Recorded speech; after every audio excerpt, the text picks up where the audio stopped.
তোমার ডিমান্ড একটু বলো।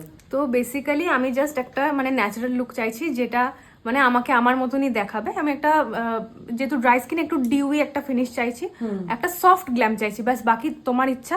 আর কলকা, একটা সুন্দর কলকা চাইছি ফোরহেডে। ড্রাই আছে স্কিনটা।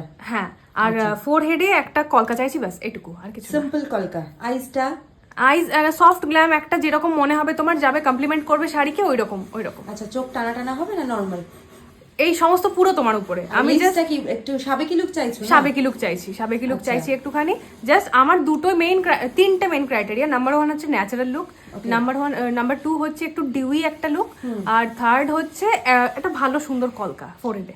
ওকে। আর লিপসটা কি রেড হবে? Red lips, red lips. হ্যাঁ, সাবেকির সঙ্গে রেড। হ্যাঁ, একদম। মিষ্টি ব্রাইট ও চেয়েছিল সাবেকি লুক, তো পেয়েছো সাবেকি লুক? একদম, মানে আমি যা চেয়েছি তার থেকে অনেক বেশি পেয়েছি। মানে আমার মন পুরো শান্তিতে ভরে গেছে। আমার একটা টেনশন ছিল যে মানে কি হবে, আমার যদিও দিদির উপর ভরসা ছিল, কিন্তু তারপরেও একটা মনে হয়। তো আমি একদম 1000% স্যাটিসফাইড, যেটাকে বলে।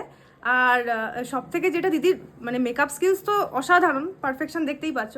আরও যে জিনিসটা সুন্দর সেটা হচ্ছে দিদির হাম্বলনেস। এত মিষ্টি দিদির বিহেভিয়ার, খুব ভালো লেগেছে, ভীষণ ভালো লেগেছে। Thank you. মানে এরকম মিষ্টি ব্রাইট পেলে তো আর কোনো কথাই নেই। Thank you. আর ব্রাইড আজকে একদম ব্রাইডের মা খুব খুশি? ভালো লাগছে তো মেয়েকে?